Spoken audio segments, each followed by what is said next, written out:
নমস্কাৰ সকলোকে লহৰ কৃষ্ণলৈ স্বাগতম জনাইছো। আজি চতুৰ্থ শ্ৰেণীৰ প্ৰথম পাঠ আগবঢ়াব বিচাৰিছো। ইতিমধ্যে বহুকেইজন ছাত্ৰ ছাত্ৰীয়ে এই পাঠটো বিচাৰিছে। ইতিমধ্যে পাঠটোৰ প্ৰশ্নোত্তৰসমূহ বিগত বৰ্ষত দিছিলোঁ। গতিকে এইবাৰ তোমালোকৰ পাঠটোৰ অনুবাদখিনি আৰু প্ৰশ্নোত্তৰখিনি আমি আলোচনা কৰি যাম। গতিকে ভিডিঅ'টি আৰম্ভণিৰ পৰা শেষলৈকে চাবা আৰু লগতে তোমালোকে ভিডিঅ'টো চোৱাৰ পিছত এবাৰ কমেণ্ট কৰিবলৈ বা লাইক কৰিবলৈ নাপাহৰিবা। বহুতেই চাই যোৱা কিন্তু লাইক কমেণ্ট একো নকৰা। আশা কৰিছোঁ ভিডিঅ'টো চোৱাৰ পাছত তোমালোকে লাইক বা কমেণ্ট কৰি যাবা। এই পাঠটোত দিয়া হৈছে মধ্যম পুৰুষৰ ব্যৱহাৰ আৰু ক্ৰিয়াপদটো দিয়া হৈছে কেনেকৈ সেইখিনি চাবা। যে মধ্যম পুৰুষত কি আছে তোমালোকে এইখিনি বিশেষভাৱে বুজি নাপাবা যে প্ৰথম পুৰুষ, মধ্যম পুৰুষ, উত্তম পুৰুষ এইকেইটা কি। এইখিনি পঞ্চম শ্ৰেণীৰ পৰা শব্দৰ ওপৰত ব্যৱহাৰ হৈছে। সেই শব্দৰ ওপৰত এই পুৰুষসমূহৰ ব্যৱহাৰ দেখুওৱা হৈছে বা ধাতুৰ শব্দৰূপ আছে। তুমি, তোমালোক এনেকুৱা ধৰণৰ শব্দবোৰ হয় মধ্যম পুৰুষত। ইয়াত দিয়া হৈছে তম, উয়ম, তুমি আৰু তোমালোক। অহম, বয়ম, মই, আমি, সেয়া হ'ল উত্তম পুৰুষৰ। গতিকে ইয়াত প্ৰথম পুৰুষৰ ব্যৱহাৰৰ কথা কোৱা নাই, মধ্যম পুৰুষ আৰু উত্তম পুৰুষৰ ব্যৱহাৰ দেখুওৱা হৈছে। কেনেধৰণে বাক্যবোৰ নিৰ্মাণ কৰিছে চোৱা। আমি লগতে অনুবাদটোও কৈ গৈছোঁ। এছহ জলাশয়হ, এইটো জলাশয় বা সৰোবৰ। অত্ত বৃক্ষাসন্তি, ইয়াত গছ গছনি আছে। অত্ত কমলানি বিকশন্তি, ইয়াত পদুম ফুলবোৰ ফুলি আছে। অত্ত বালিকা ক্ৰীড়ন্তি, ইয়াত ছোৱালীবোৰে খেলি আছে। বালকহ অপি কিৰতি, ল'ৰাজনেও খেলিছে। খগাহা কুজন্তি, চৰাইবোৰে কি হৈছে বিচৰণ কৰি আছে। হংসাহা তৰন্তি, হাঁহবোৰে সাঁতুৰি আছে। অহম অপি অত্ত খেলামি, ময়ো ইয়াতে খেলোঁ। ভ্ৰমামি, ঘূৰিম। গায়ামি চ, আৰু গাম। ইয়াত এটা কথা চাবা, গায়ামি চ সংস্কৃত বিষয়ত কি হয় আৰুটো পাছত ব্যৱহাৰ কৰা হয়। এই চ প্ৰথম চটো যে আছে সেই চ মানে হ'ল আৰু। কেনেকুৱা হৈছে খেলামি, ভ্ৰমামি, গায়ামি চ। উয়ম অপি খেলতঃ ভ্ৰমতঃ গায়তঃ চ, তোমালোকেও খেলিছা, ফুৰিছা আৰু গাইছা। সুৰভি, তব নাম কিম, তোমাৰ নাম কি? গৌৰৱ। মম নাম গৌৰৱ, মোৰ নাম গৌৰৱ। তব নাম কিম, তোমাৰ নাম কি? সুৰভি, মম নাম সুৰভি, মোৰ নাম সুৰভি। সুৰভি, গৌৰৱ ত্বং কিং কৰোচি, গৌৰৱ তুমি কি কৰিছা? গৌৰৱ। সুৰভি, অহং পঠামি, মই পঢ়িছোঁ। ত্বং কিং কৰিছি, তুমি কি কৰিছা? সুৰভি, অহম অপি পঠামি, ময়ো পঢ়িছোঁ। গৌৰৱ। সুৰভি, কিং ত্বং গায়সি, কি তুমি গাইছা নেকি? সুৰভি, অহম অপি গায়ামি নৃত্যামি খেলামি, ময়ো গাইছোঁ, নাচিছোঁ আৰু খেলিছোঁ। ভ্ৰমামিছ, আৰু ঘূৰিছোঁ। কিং ত্বং ন গাইছে, কি তুমি গোৱা নাই নেকি? গৌৰৱ, অহম অপি গায়ামি, ময়ো গাইছোঁ। পৰম অহম ন নৃত্যামি, কিন্তু মই নচা নাই।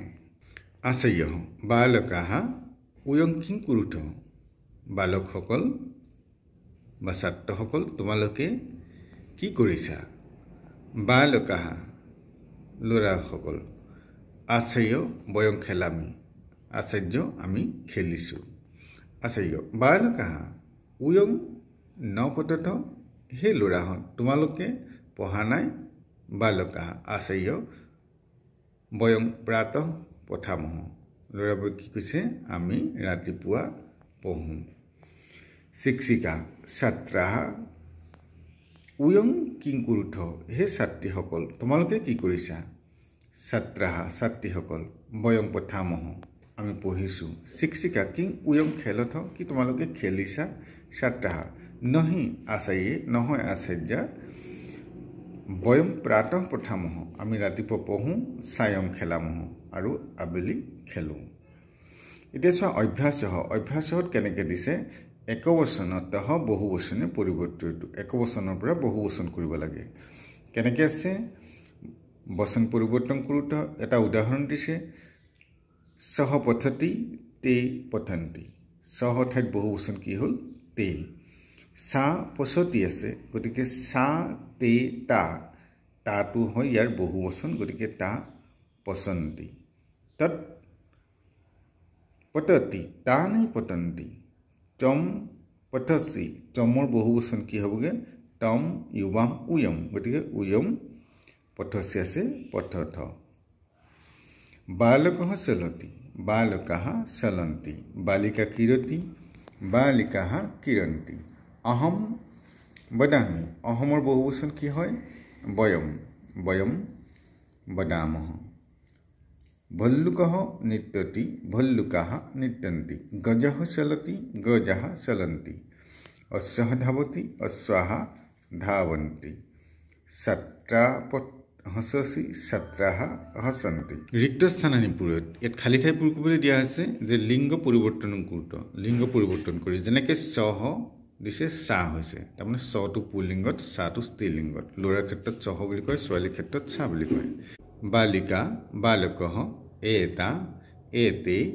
অজঃ অজা পুৰুষাः আছে মহিলাः শিক্ষকः আছে শিক্ষিকা তাৰপিছত দিলে ক্ৰিয়া পদানি চিত্ৱা বাক্যানি পুৰত ই ক্ৰিয়াপদসমূহ লৈ পেলাই তলৰ বাক্যসমূহ পূৰ কৰিব লাগে বালকঃ পথতি এটা কৰিছে তেনেকৈ তে আমি পাঠৰ মাজতো পাইছোঁ এইখিনি গতিকে সিদিও পূৰাব পাৰোঁ এনেকৈও হ'ব পাৰে তে খেলন্তি ছাত্ৰাঃ লিখন্তি বয়ম পঠামহ বালিকাঃ অকল বালিকা দিছে গতিকে বালিকা কি হ'ব হস্যস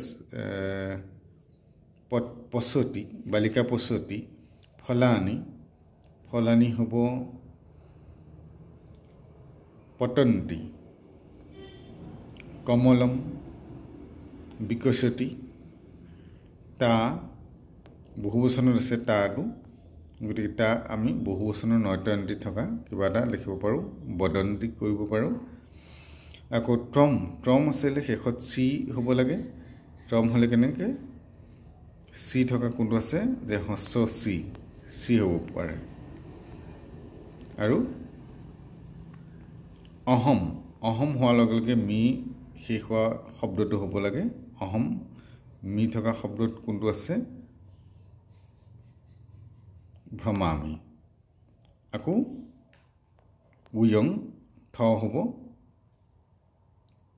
পথথ এনেকুৱা ধৰণে হ'ব এইকেইটা অন্য নাই চিত্ৰকেইটা দিয়া হৈছে দাক্ষফলম তলতে শব্দ আছে তাৰপিছতে আছে কি দাদিমম কদলীফলম আমৰম নাৰিকেলম তাৰপিছত ৰিক্ত স্থানানি দিয়া আছে এইখিনি মালে টংকিং কৰোচি মালা সুলেখে অহং নিত্যামি টংকিং কৰোচি সুলেখে মালে অহম গায়ামি কিং টং ন গায়ামি গায়সি সুলেখে ন গায়ামি অহমটো নিত্যামি মালে কিং টং পঠসি অহম আম অহম পঠামি খেলামি স কিং ত্বং ন খেলসি সুলেখে আম অহমপি খেলামি এনেকুৱা ধৰণে হ'ব গতিকে পাঠটো তোমালোকে ভাল ধৰণে প্ৰশ্নখিনি কৰিবা চেনেলটো চাই থাকিবা আজিলৈ পাঠ ইমানতে সামৰিছোঁ নমো নমঃ